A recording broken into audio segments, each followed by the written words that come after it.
off their tongue. But I noticed something in Blue last night. Not that I hadn't noticed it before, but it was very to the forefront for me. And it was Blue's ability to tell a story.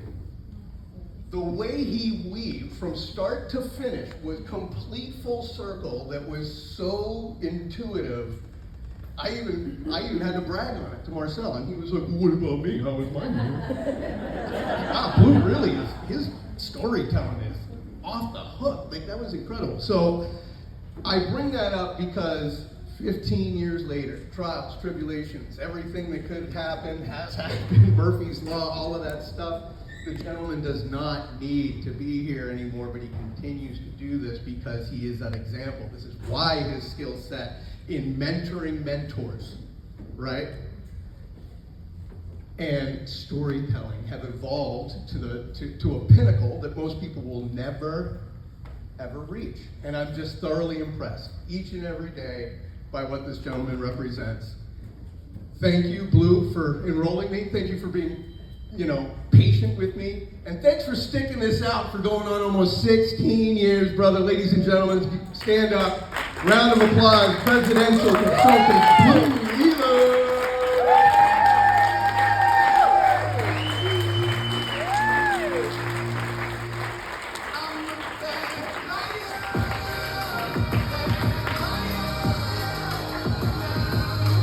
All right.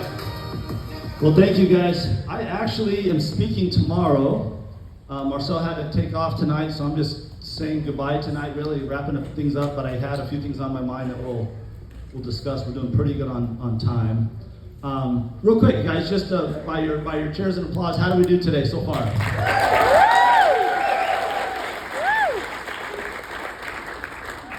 Awesome. I've been inspired. Last night I got to share a little bit about a couple principles we've been working on lately. Marcel and I was able to attend a leadership meeting. The company, we talked a lot about the 7 habits of highly effective people. It was mentioned from stage by others that have been studying and doing some of the same. Stephen Covey wrote a similar book called 7 Habits of Highly Effective Families, where he applies those principles in our families. And I have just found that the better we run families, the better sometimes running your business is like, watching your kids grow up, and you have the same type of behaviors within new people in your business, and they learn things and they try to apply them, and they make mistakes, and they come to you for help or for the next level of training. And it's just the entire process. When I watch my kids go through that, as we all had to do here, and someone had to either hold our hands and lock arms with us.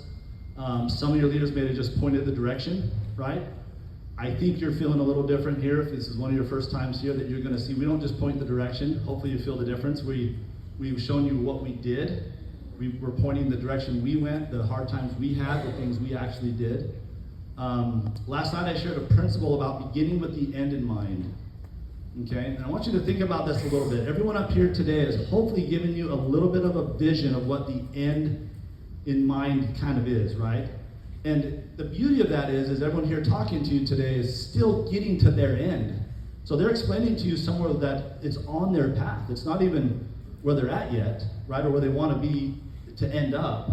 But they're talking to you about their journey. But where they are in their journey is a lot of times as big as we can believe the end is sometimes, right? That is the end, and that person standing there is still looking up a mountain sometimes.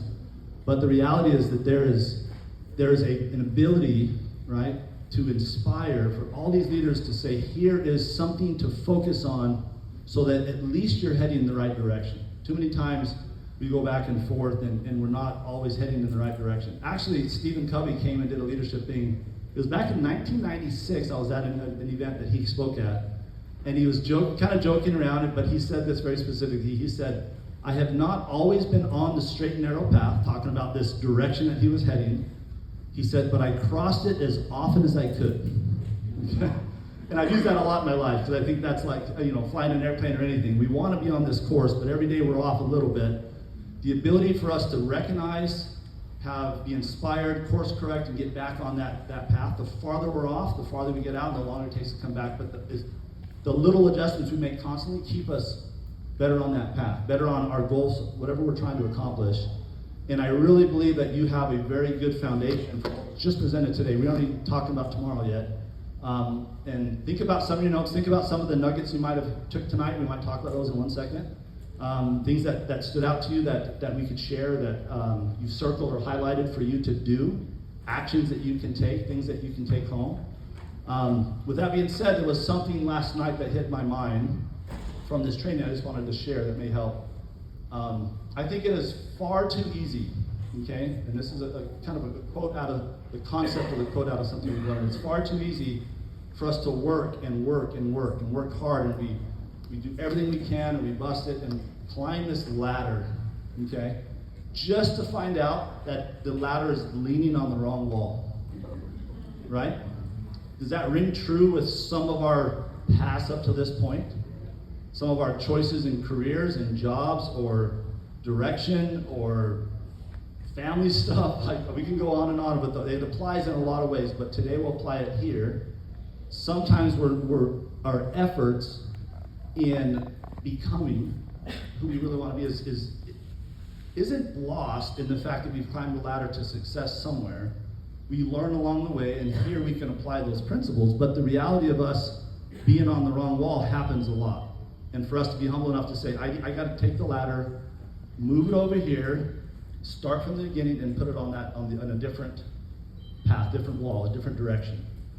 And I hope you're hearing so many people that are willing to tell you that. I mean, what Rob just shared was incredible, right? Inspiring to all the things he's done and successes. How many walls did he just climb, right? And they weren't wrong. They were just in a path that maybe didn't resonate with him because they all led to something, but still unhappy. I think I heard you say about 4 or 5 times. Hard, unhappy. Wasn't the end result I wanted, right? Until he moved it over here and applied all the principles that he learned there, the hard work ethic and the leadership's style and feel that you can feel from him. And even in his Target t-shirt and pants, it works, right? I don't know how many of you know they lost their luggage along the way, and so last night when we were at our meeting, they were out at Target buying clothes to be able to come here today. And I got a text from Rob that said, what was it, t-shirt, pants, deodorant, pair of underwear, whatever. There's like a list, $47. And then he looked at the checkout and it was like $400, and he's like, where's all the rest of this stuff?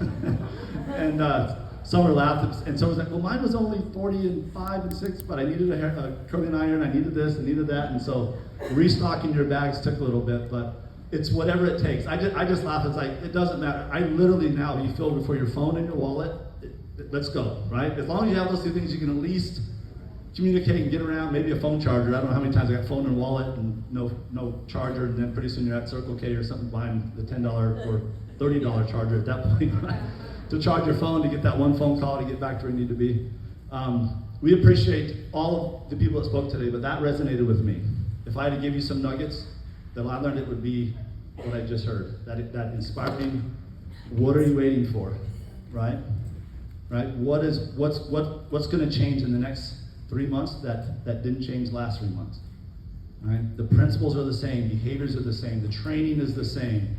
Right? Maybe you hear it a little different. We talked about at the beginning of the day because you were in a different place now than you were a year ago, hopefully, and you might hear things a little different. Hopefully it's because your business has grown and now you need more training on what it's like to help a group or what it's like to deal with 10 people trying to do their own presentations, which causes questions and more training and things that they need to learn. So we need to bring them right back and train them for the next step, or maybe it's them teaching the next generation. So I hope we're hearing new things, even though some of it's the same, but we're adapting and our notes are getting filled with new things. Who has let's just go 4 or 5 nuggets that you guys have learned. Anything that stood out to you guys you want to share? Think of something that's on your notes that stands out to you. Is there something that, let's just do it real quick. I want you to hear some of these thoughts that are here. Let everyone know what some of your quick nugget is. You could get to executive in 8 months. Okay. So somewhere along, executive in 8 months, and that stands out, right? Good or bad, and I want to say that sometimes that scares the heck out of you because we have already been here 8 months, and we are not executive, and so what's wrong with me, or what's wrong with this or that? And so take those with the right message that they're intended in, right? It is possible for the average person, or that individual who had all of that history and baggage to end up there, right? I remember the day we launched, I can tell a little story. Back then it was a Pro 7, right, the elite position, but we had a 3-month pre-launch, and then we opened with $140,000 volume. But we had 3 months to kind of get everyone ready, and all the charges went in at the same day, okay? So the second month it was like 60 to 70,000, because those are the subscriptions or the auto ships back then. And then the third month it was back over 100. And so there are some that did that it was 8 months, maybe if you counted the 3 and then those few, it's close. But that concept is possible for people that just probably will go sign up the 30 people they're gonna sign up in 2 months instead of 2 years, right? It's the same effort. Some of us just don't want to drag it out for that long, so we just go do it all at once, and it takes a lot of time and patience and understanding from family and kids and everything else, but it's something you heard. That's awesome. What's another hand I saw? You want to hear? Let's do a couple of these while you guys are getting ready to head out. So I've been in here a while. I come to these things every 3 months, and it's the same old stuff all the time, meaning on my part. And this is my translation of a combination of things that I heard today. And I sent it to a distributor that I talked to on the way here that's struggling a bunch, but it was really for me. But as I translated this for myself, I thought this could help someone else, so I'll read it. Time is going to pass in life regardless. What impact will you make by 2026? Fast forward to 2030. What about 2040? If you don't quit, you will find great people who want to make a difference in this screwed up world. Once you find a few, it will multiply. Think of Jesus. He left the 99 to go after the one. Are you willing to go through the process of growth to find the one? You have the heart, you can grow the skills, and the impact will follow. I believe in you. Wow, thank you.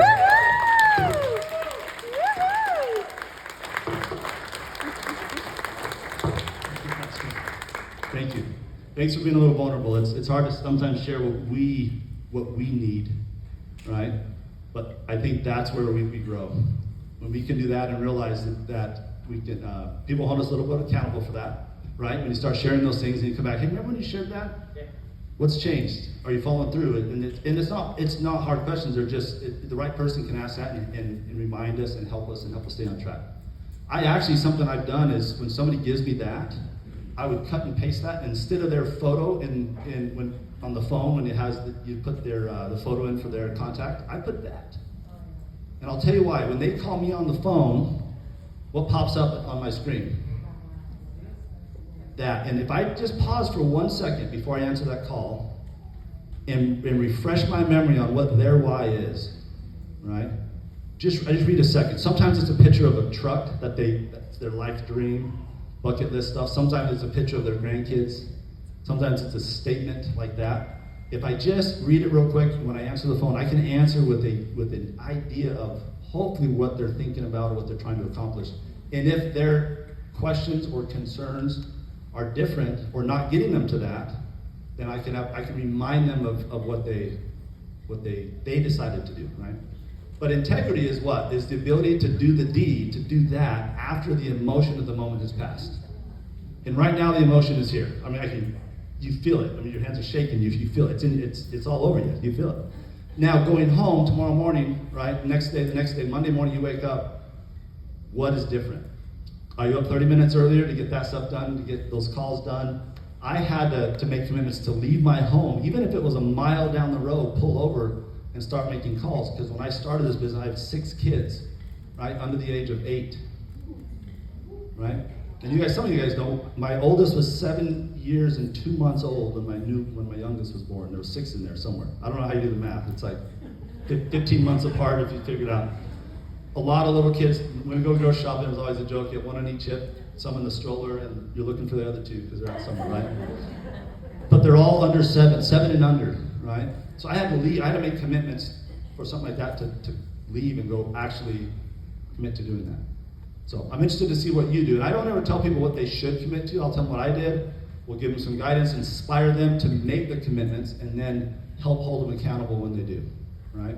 So appreciate that. Just a couple more, so time-wise. In the back?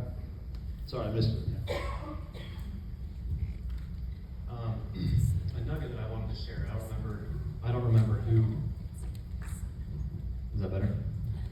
I don't remember who said it, but I think we all kind of. It's easy to get lost in our own thoughts, and I wanted to share the nugget that somebody said. If you do not have control over your mouth, you do not have control over your future. Is what we tell ourselves. You know, it's the most important thing, and I think sometimes it's just easy to get caught up in the negativity, and that's why these events are so important, because you can surround yourself with people who pour into you, and yeah. Thank you. It's kind of a recharge time. That's even Marcel, this was stood out last night. The nugget I took was Marcel saying, I've been out of this for a few months, right? So for this family, and mother-in-law passing away, and his own family, I mean, we're talking big major stuff. We had a similar 3 months a few years ago where we had 4 family members in 3 months pass away. And I spoke at 3 of their funerals, right? So I was very involved with that process. And to show up, and like last time I said, hey, this is recharging, this feels good, right? To come and get that recharge and make sure that we're on track to where we need to be, where our goals are, or the goals that we had set. And I know we've talked a lot about some of your goals and stuff, so I appreciate you recognizing that you come here and get that inspiration and being willing to share that. So, a couple more. So I just wanted to share that today. God reminded me that Proverbs 23:7 says, as he thinks in his heart, so is he. If you think that with God all things are possible, they are. And so today was a year ago that I thought, well, why don't I find one of the managers here at the motel and just ask her, and talk. So I did, and thank God I got her number. And a few weeks passed, and her number changed, and I could not get it anymore. I'm like, so when we entered into the motel this morning, I thought, I'm gonna see her maybe, and I didn't. So after lunch, I come to check in, because check-in wasn't until 4:30, and I thought maybe they'd let me in early. And this really pretty lady that I didn't recognize said, "Are you that lady last year?" And I was like, "That's you." She said, "My number changed." She said, "Would you take my number down?" She said, "I want to see you. We need to talk. I'm ready." She said, "You're the first person I've seen today since I've come back today from the hospital with heart conditions, and I need help." Now that's one of the managers here at this motel, but the point is not me. The point is the Word of God. As you think in your heart, so are you. Period. You can do all things through Christ who strengthens you. And if you choose today, I will make a change. Today, you will make a change. Isn't that right, Tony? Today, you will make a change. Woo! You guys doing okay? Time let's do a couple more. That's this one. I'll come around to you.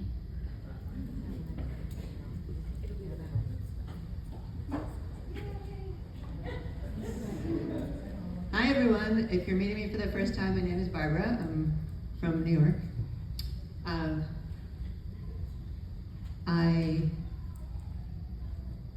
Today, I heard Rob say that